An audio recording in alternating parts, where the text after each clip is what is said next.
The airport was alive with movement. It was just after 8:30 a.m. at Atlanta's Hartsfield-Jackson International, and Terminal C bustled with the rhythm of everyday travelers, pilots hustling past, families juggling strollers and suitcases, solo.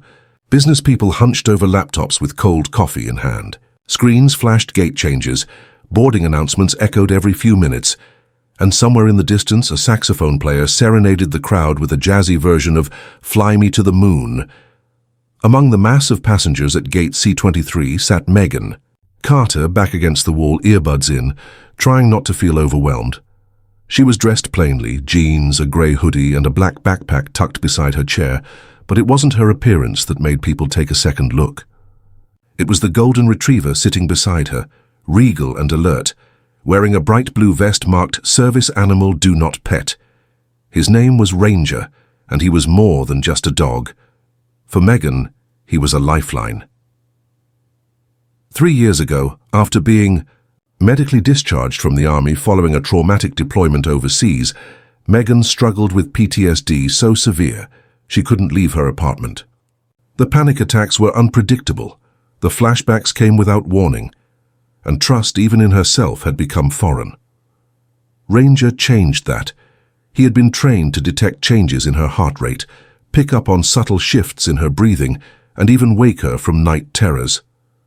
But more than that, he gave her confidence to face the world again. She had flown with him half a dozen times now. He'd never once made a scene, never barked, never even growled. He was calm, steady, predictable, which is why what happened next would shock her more than anything she'd experienced in the last 3 years. But not yet. For now, Megan sipped on a lukewarm chai latte and scrolled through the photos on her phone. Most of them were of Ranger. Ranger wearing sunglasses, Ranger in the snow, Ranger sitting like a person on her couch. She smiled faintly. The flight to Denver had been delayed by 40 minutes, and passengers around her were grumbling into their phones, complaining to partners, eyeing the clock. A few kids were playing tag between the rows of seats.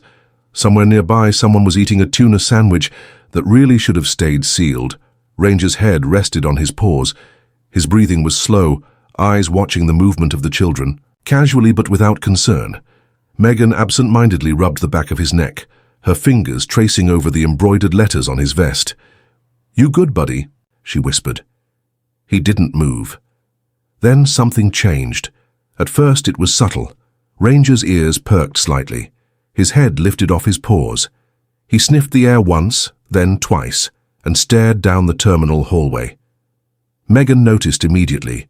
He wasn't tense, but he was alert, focused, hyper-focused. She followed his gaze but saw nothing unusual. Just more passengers arriving at nearby gates. She tugged lightly at his harness. "Ranger?" Still no bark, no movement, just watching.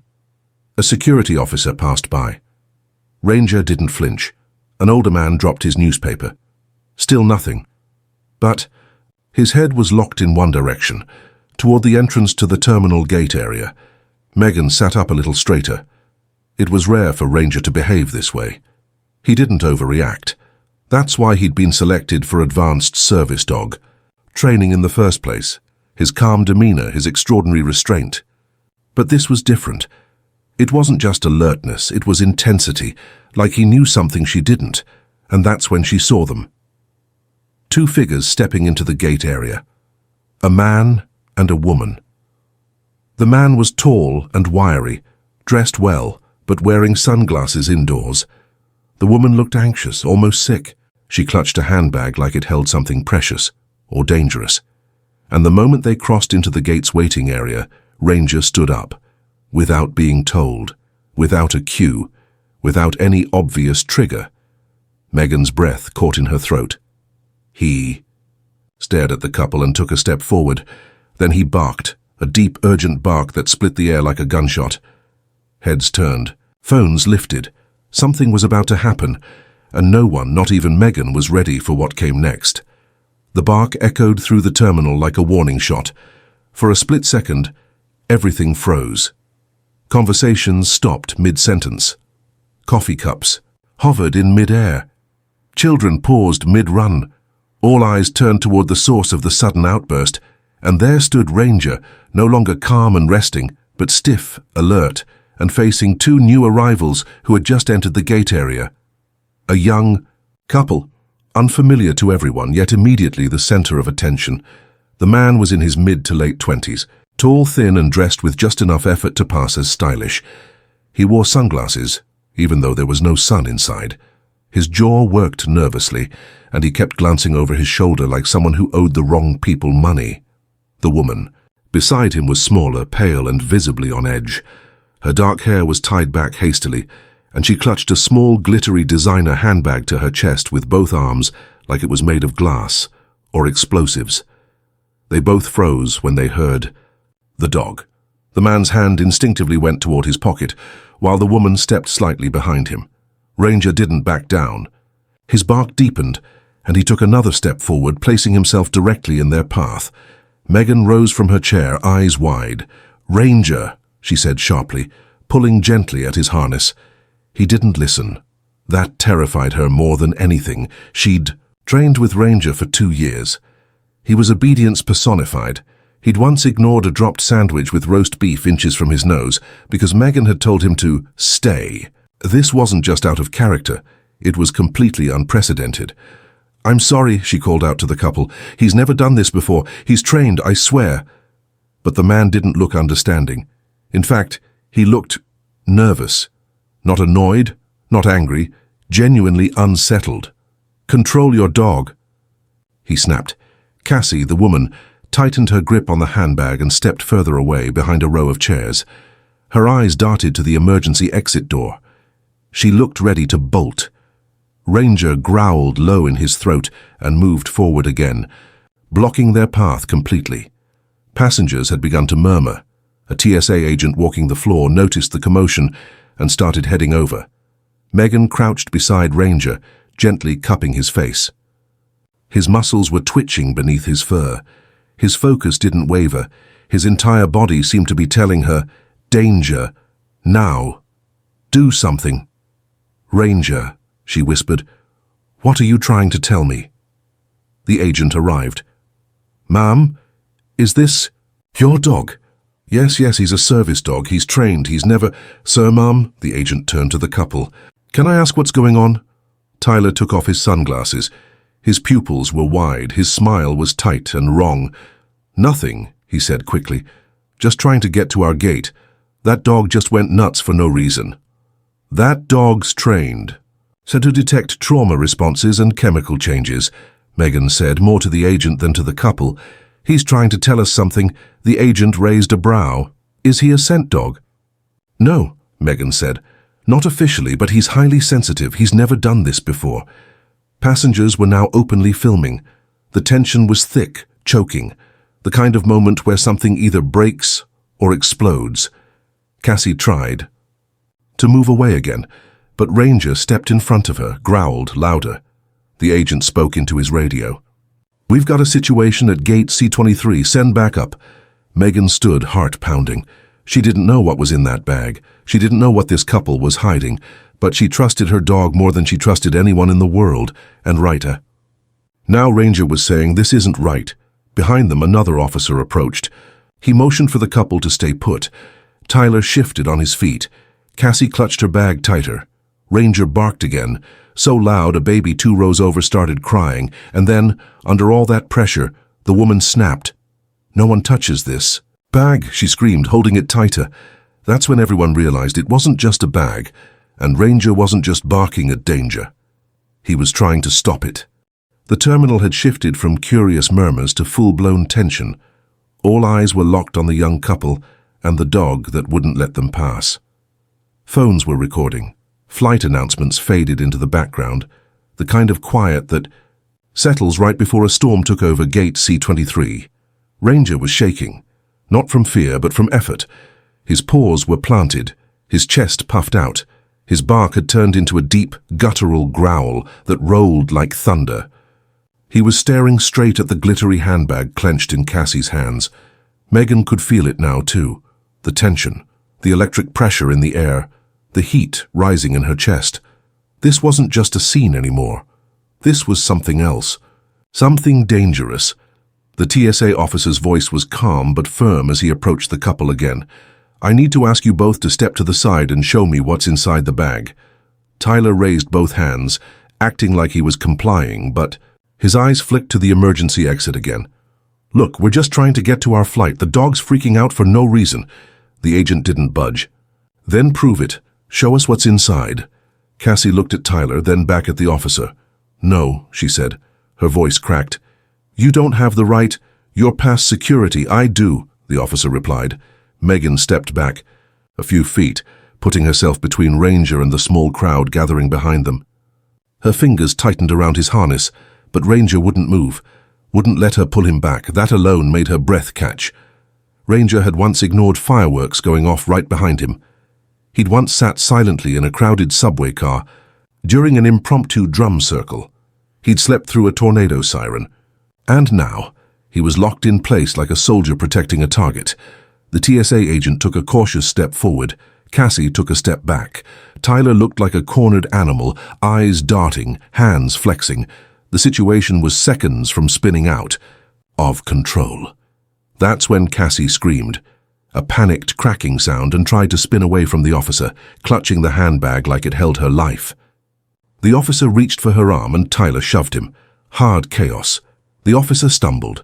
Cassie bolted sideways, right into a row of airport chairs. Her bag slipped just for a second, and that was all it took. Ranger lunged, not to bite, not to attack, but to intercept. His body collided with the side of the bag just as it hit the floor, and a sharp metallic sound rang out as something inside clattered hard against the tile. Passengers gasped. A woman screamed. The officer, now upright, again yelled, "Hands where I can see them!" Tyler backed up fast, nearly tripping over a suitcase. Cassie froze. Her eyes were wide with horror, not fear. Horror. The bag lay on the floor, zipper slightly open, a glint of silver barely visible inside. The second TSA officer arrived, hand already on his holstered weapon. "Do not move," he barked. "Step. Away from the bag. Now!" Cassie's lip trembled. I didn't, it's not..." But no one was listening anymore. Ranger stood over the bag, tail stiff, breathing fast. His growl had stopped. He'd done his part. Now it was up to the humans to find out why. The first officer moved slowly, gloved hands opening the zipper as carefully as a surgeon. He peeled it back just a few inches. Then his eyes widened. He turned to the second officer. "Get airport security and the bomb squad, now." Megan's blood ran cold. Ranger sat beside her, panting lightly, eyes still on the bag. Megan knelt down beside him. "You knew," she whispered. "You knew before anyone."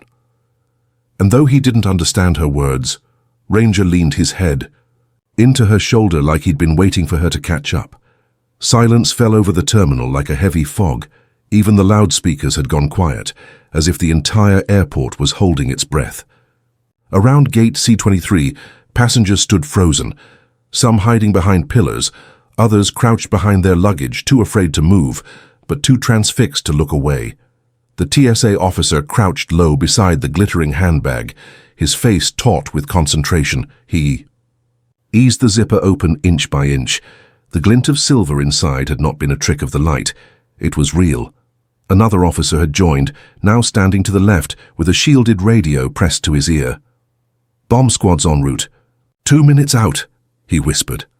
Megan stood still beside Ranger, who had finally settled but remained tense like a coiled spring. She rested her hand on his back. He was warm and alert, but no longer growling. His work, in his mind, was done. Her heart was hammering in her chest. Every instinct she'd trained for in combat surged through her veins. But this wasn't war. It was something far more surreal, and it had all started with a single bark. The TSA officer opened the bag fully, now slowly peeling it apart like it might explode at the touch. Inside was a mess of items, lipstick tubes, receipts, tissues, but tucked along the side pocket, tightly packed, was a bundle of wires, a metal casing. Something else, taped. He didn't need to say it. Everyone knew what it looked like. Cassie had dropped to the floor, her face pale, her back against a support column. She stared at the bag with haunted eyes, whispering under her breath. Tyler was gone. No one saw him leave, but as soon as the attention shifted to the bag, he disappeared into the crowd like smoke. Officers were already shouting into radios, relaying his description, but Cassie, she didn't move. Megan stepped forward despite the chaos. "What's in there?" she asked quietly, barely loud enough for the officer to hear. He didn't answer. His eyes stayed locked on the contents of the bag. Another voice spoke instead. "Cassie." "It's not a bomb," she choked. "I swear to God, it's not what you think." Everyone looked at her. "Then what is it?" the second officer asked, keeping his distance. Cassie swallowed. Her whole body shook. "It's a signal jammer and a casing." He said it wouldn't hurt anyone, just scare them, cause confusion. The first officer's face turned a shade grayer. "Who's he?" "Tyler," she whispered. "He made me carry it. Said no one would search me because I look harmless. That if we got caught I should just drop it and pretend I didn't know anything." Megan's stomach twisted. She looked at the officers. "That bag, it may not be a bomb, but if he ran, it means he's not done." The second TSA agent was already ahead of her. "Lock down the terminal," he shouted into his comm. "Possible secondary threat, man on the run. Caucasian male, early 30s, black jacket, sunglasses, possibly armed." And just like that, panic spread. Announcements echoed from every loudspeaker. "Attention all personnel, Terminal C is under security lockdown. Please remain in place. Emergency response is en route." Doors slammed shut. Security checkpoints froze. Airport police started sweeping through the crowds, trying to locate the man who had vanished in plain sight. Through it all, Ranger sat quietly, watching. Megan looked down at him again, eyes wide, with disbelief. You saw it before any of us did, before she even knew what she was carrying, and somewhere inside she felt a familiar but long-lost feeling stir, purpose. People were crying now, some praying, others calling loved ones. TSA agents moved quickly to escort frightened passengers away from the immediate scene. Cassie didn't resist, as officers cuffed her gently. Her face was blank now, like someone who'd already accepted the worst. Megan stayed with Ranger as the bomb squad finally arrived, wearing full gear, shields in hand. Their commander gave a nod of thanks as he passed.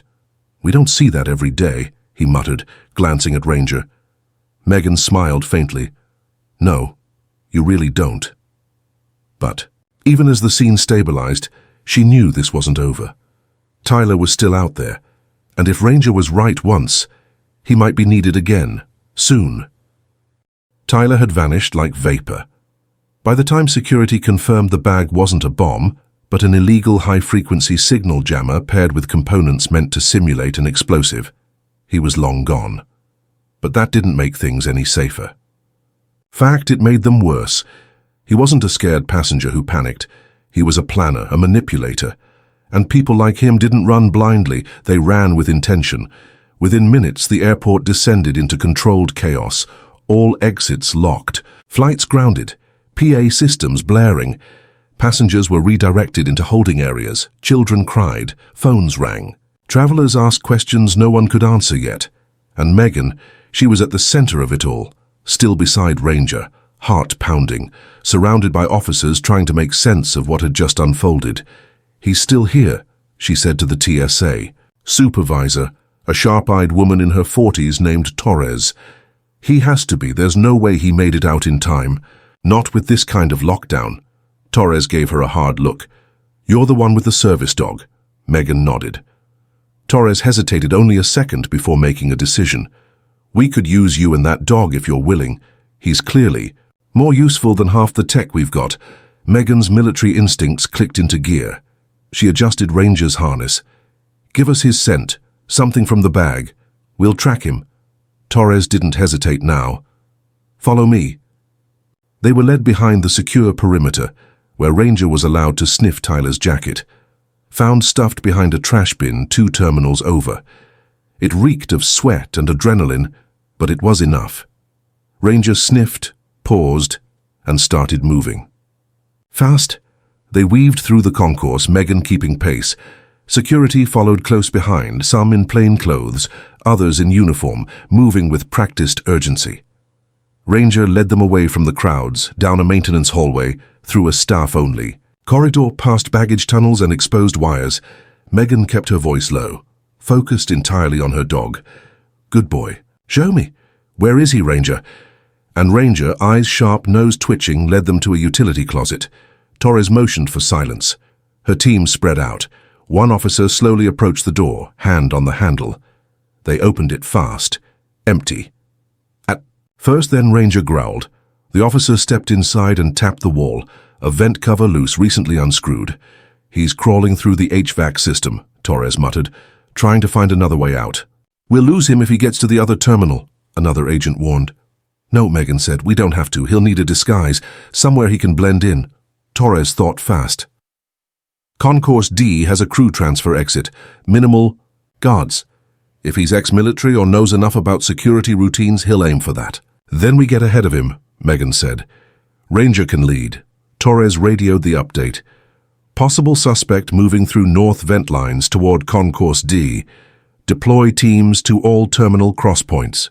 Use cameras to track unusual movement, especially anyone emerging from staff-only doors." Ranger was already on the move again. His nose grazed vents, corners, door frames. Every second counted. Megan felt the same surge she'd once known during deployment, when the mission was live and there was no margin for error. But this wasn't a war zone halfway around the world. This was home. This was personal. They made it to Concourse D just as a maintenance door popped open. Tyler emerged covered in grime, wearing a neon vest stolen from a janitor's locker. His sunglasses were gone, his face slick with sweat, his eyes wild. He didn't expect a dog to be waiting for him. He definitely didn't expect Ranger to lunge. The dog didn't bite, just slammed into his leg, hard enough to knock him sideways. Megan was on him before he could recover. "Don't move," she snapped, pinning him with surprising strength. He flailed once, but it was too late. Torres and her officers were already on top of him, weapons drawn. The cuffs snapped on. Tyler was done, and Megan, breathless, covered in sweat, dropped to her knees beside Ranger and wrapped her arms around him. "You caught him," she whispered. "You actually caught him." Ranger wagged his tail, eyes proud, but even in the celebration no one noticed the faint glimmer of a second phone in Tyler's back pocket, still vibrating, still active, still connected. The second phone didn't belong to Tyler. At least not at first glance. It was sleek, clean, no case. Still buzzing quietly when one of the arresting officers pulled it from his pocket. Its screen lit up with a number, unlisted. The call ended before anyone could answer. But the real surprise came seconds later. A text appeared. Status check. Gate E7 ready. No delays. Torres and her team stared at it, their expressions darkening. "That wasn't just a scare tactic," she said grimly. "He's not acting alone." Megan's stomach dropped. "There's more. Or someone else. Who's still in motion?" Torres wasted no time. She called it in. "Lock down Gate E7. Pull surveillance from the last 30 minutes. Alert all bomb units. Possible coordinated threat." The officers dispersed like a triggered alarm system, radios crackling, boots pounding across the tile. Floor. Tyler said nothing. Even as he sat cuffed and bruised, he wore a quiet, smug expression. Like a man who knew a secret no one else had figured out. Megan stood over him, Ranger at her side. "You were the distraction," she said. "Weren't you? The bag wasn't the real danger. It was bait. You wanted us focused on Terminal C, while something else was happening somewhere else." Tyler tilted his head, smile creeping in. "You're smarter than they are." Torres grabbed him by the collar. "You tell us what's at Gate E7, or I'll have the feds pull you apart 1 hour from now." He shrugged. Too late anyway. Those 2 words chilled Megan to the bone. She looked at Torres. "Let us help. Ranger can clear ground faster than a dozen agents. We'll get to E7 before anyone else." Torres didn't hesitate. "Go, but stay radioed in, and if anything looks off, you back out. We can't risk a second device." Megan tapped her earpiece. "Copy, moving." Ranger took the lead again, focused, alert, fluid like a shadow slipping between bodies and benches. Megan followed close behind, weaving through the stunned and restless airport crowd still held under lockdown. The path to Gate E7 was longer than it looked on the map. Worse, The further they moved from the chaos of the arrest, the more normal the terminal began to seem. People were still waiting near E7, some on phones, others half asleep. One family was eating fast food, completely unaware they were possibly feet away from a second ticking threat. Megan scanned every face, every bag, every shadow. That's when Ranger stopped cold, right at the edge of a janitor's supply closet near E7's side gate. He growled again, low, deep, not barking, but with enough edge to make Megan's fingers instinctively tighten around his leash. She turned toward the closet door. It wasn't locked. She opened it carefully and gasped. A suitcase, a small one, tucked behind a mop bucket. Its zipper was sealed with duct tape. A tiny LED light blinked once from a device attached to the handle. Ranger didn't move. He just waited. Megan backed away slowly, hand to her ear. "This is Carter. We have a second device. E7 janitor's closet. Looks like the real thing, possible timer. Requesting immediate bomb squad support." "Copy," came the response. "Evac in progress. Get clear." Torres's voice cracked in. "How close is it?" Megan looked at Ranger. "Too close." The gate emptied quickly. TSA agents and airport security rushed people out with practiced calm, crying children, elderly couples, flight attendants who'd just arrived for boarding. Megan stayed with Ranger behind the security line, watching as the bomb unit arrived. They moved like phantoms, suits, shields, tools. One carried a mobile disruptor, another unspooled a cable from a portable X-ray scanner. The process was slow, agonizingly slow. But 15 minutes later, the bomb tech raised a thumb, disarmed, real device, fully armed, on a 20-minute delay timer. Had Ranger not stopped them, had they not searched? That phone. Megan exhaled for the first time in what felt like hours. Ranger sat down, breathing heavy but still alert. Torres approached with wide eyes. "You just saved a lot of lives." Megan didn't smile. Not yet. She looked back toward the terminal. There were two devices, but he had two phones. Torres's face fell. "You think there's a third?" "I don't think." Megan turned to Ranger. "I know." And once again, they started running. The airport had become a battlefield of nerves. Two devices disarmed, one suspect in custody, dozens of shaken travelers evacuated, news crews already buzzing on the perimeter. But despite the rapid success, Megan's instincts screamed that it wasn't over. Not yet. Torres stayed close as they jogged back toward the security hub near the original incident. "You think there's another operative?" Megan nodded, panting slightly. Tyler was confident, smug. He knew about the sweep. The blind spots, the procedures. That's not just insider knowledge.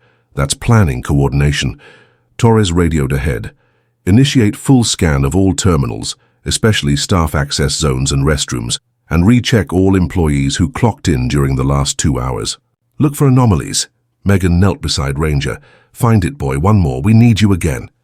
Ranger sniffed the second phone again, still clutched in Megan's glove. He gave a short whine, then moved.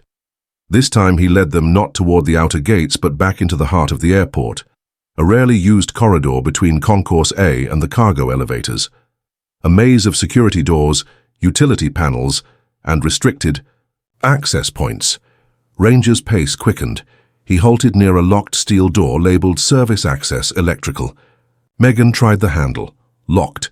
But a faint click echoed from behind the door, and then it creaked open. Inside stood a woman in her early 30s. Short brown hair, tan uniform. She looked like maintenance crew, clipboard in hand.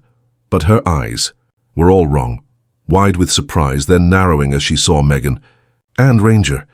"Ma'am," Megan said, her tone cautious. "This area's restricted. Mind stepping out for a second?" The woman didn't move. Instead, she dropped the clipboard and ran. "Go!" Megan shouted. Ranger lunged forward, leash extended. As the woman bolted through the opposite door into a loading hallway, Torres and two officers pursued from the rear. Megan took the lead, heart hammering, Ranger guiding her through the narrow corridor. They chased her through a maze of crates and conveyor belts, past the hum of baggage systems and humming power units. "Stop!" Torres yelled. But the woman didn't stop. She climbed a ladder onto the catwalk overhead, desperate to lose them. Halfway across, she slipped, just for a second. It was enough. Megan was on the platform in seconds. "Don't move," she shouted, gun drawn, Ranger barking below. The woman turned slowly, chest heaving. Her eyes glinted in the overhead lights. "It was supposed to be quiet," she hissed. "No one was meant to get hurt. Just chaos. Just pressure. Just fear." "Who are you working with?"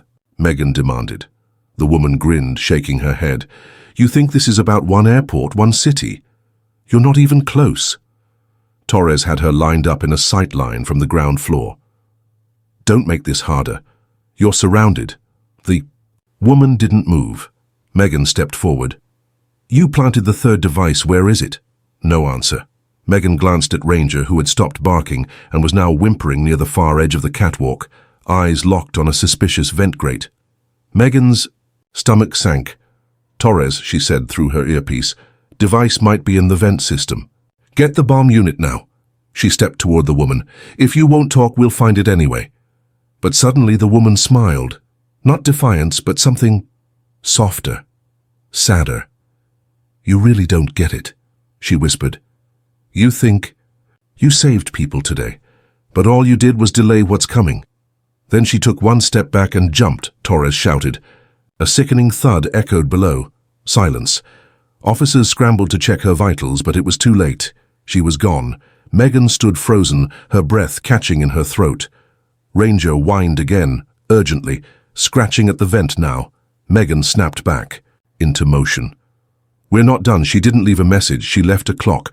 The bomb squad arrived seconds later, pulling the vent plate loose to reveal a thin, wire-laced shell. No blinking lights this time, no timer on the surface, but the text confirmed it, armed on remote trigger. And the remote was still missing. Megan looked around the shadowed hangar. Someone else was still out there, watching, waiting. The last device was unlike the others. No flashing lights, no digital timer. Just a sleek black casing tucked into the vent system above. A low-traffic maintenance hall. It was designed to evade detection and worse. It wasn't on a countdown, it was waiting for a signal that could come from anywhere. And whoever was supposed to send it was still out there. Torres paced the security hub, the air thick with urgency. If she's gone and Tyler's in custody, that leaves one option. A third party, someone watching, someone monitoring the devices remotely. Megan stood nearby, her hand resting on Ranger's harness. Tyler was the distraction. The woman was the courier. But this last one, the one with the trigger? She looked around. He's the conductor, the real threat. Torres nodded. And we're blind. Ranger suddenly growled low, his ears twitching toward a nearby screen. The airport surveillance feed showed the crowds being slowly filtered and released from lockdown. On Concourse B, a man stood completely still near a bookstore. Ordinary clothes, ball cap, sunglasses, backpack slung low, but he wasn't moving. Not talking, not browsing, just watching. Ranger barked once, sharp and loud. "That's him," Megan said without hesitation. Torres hit her radio. "Suspect sighted. Concourse B outside Hudson News. Do not engage until tactical is in place. Repeat, do not startle." But Megan was already moving. So was Ranger. They didn't run. They didn't draw weapons. They walked calmly, deliberately, closing. The distance, while blending with the crowd, closer, closer. The man glanced up, brief eye contact, and bolted. Megan shouted, "Stop him!" as Ranger surged forward, clearing the path with a snarl. Passengers screamed and scattered. The man shoved through a family, hurdled a bench, and burst through an emergency exit. Security alarms howled. Megan and Ranger gave chase down a flight, two of service stairs that fed into the lower terminal utility zone. A dark, cold stretch of corridor and pipework. No cameras, perfect place to vanish. But he wasn't fast enough. Ranger cut him off at the next intersection, growling, cornering him. Between two massive HVAC units, the man turned, breathing hard, eyes wild. "Don't move," Megan said, stepping forward with her sidearm raised. "Your people failed, both of them. This ends now." The man smiled, a thin, snake-like smirk. "No, this is where it begins." He reached into his jacket. Megan fired. 1. Shot, clean through the shoulder. He dropped instantly, howling, the phone tumbling from his fingers. Torres' team arrived seconds later, storming the corridor, guns drawn. "Clear!" someone shouted. "Phone recovered!" Megan rushed to the device. It was open to a secure app, one button glowing red, labeled simply, "Execute." She exhaled shakily. He was going to do it. He was seconds away. Torres cuffed the man, who groaned on the ground, blood seeping from his wound. "You stopped a massacre," she said, turning to Megan. "No," Megan replied. "Ranger did." The airport didn't return to normal that day, not fully. The terminals stayed partially shut down for hours. Flights were rescheduled. News reports exploded with headlines. "Terror plot foiled by service dog at International Airport." "Three-layered attack prevented. Authorities praise civilian and K9 hero." In the aftermath, Megan and Ranger were debriefed, thanked, and cleared. Before she left, Torres approached them privately. "You ever think about coming back?" she asked. "Law enforcement. Homeland. We could use people like you." Megan looked down at Ranger, who was lying on the tile, eyes calm again. She smiled. "We've already served. Now we just fly." But that night, as she packed her bags in, the hotel room the agency arranged, Megan noticed something. Ranger was still alert, still watching the door, still listening, as if he knew something she didn't. Megan knelt beside him, rubbing his fur. "It's over, bud. You can rest now." But Ranger didn't close his eyes, because in a small locked evidence locker in the airport's lower security vault, Tyler's second phone blinked one last message before its battery died. "Cell active. Next city green. Await signal."